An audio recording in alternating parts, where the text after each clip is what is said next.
Reset device. Power cycle. There are multiple ways to reset your device if you're experiencing issues. The first is to perform a power cycle. To turn the device off, press and hold the volume down and side button. Select Power Off. Select Power Off again to confirm. You can also turn your device off from Quick Settings. Swipe down from the notification bar. Select the power icon. Select Power Off. Select Power Off again to confirm. To turn the device back on, press and hold the power lock button. The device will take a moment to power on. Restart. If a power cycle doesn't fix the issue, try performing a device restart. Press and hold the volume down and power lock button simultaneously.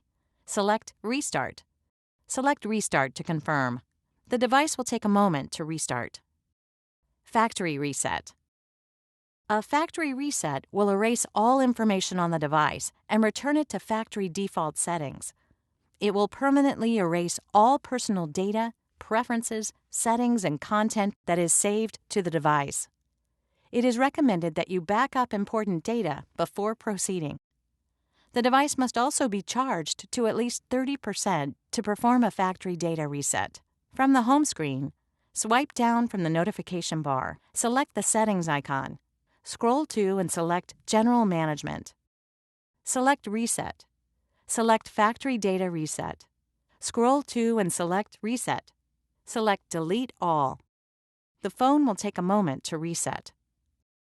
Alternate Factory Reset. If unable to perform the standard Master Reset using the previous steps, try the alternate method by first powering the device off. With your device powered off, press and hold the power lock and volume up buttons until the device turns on.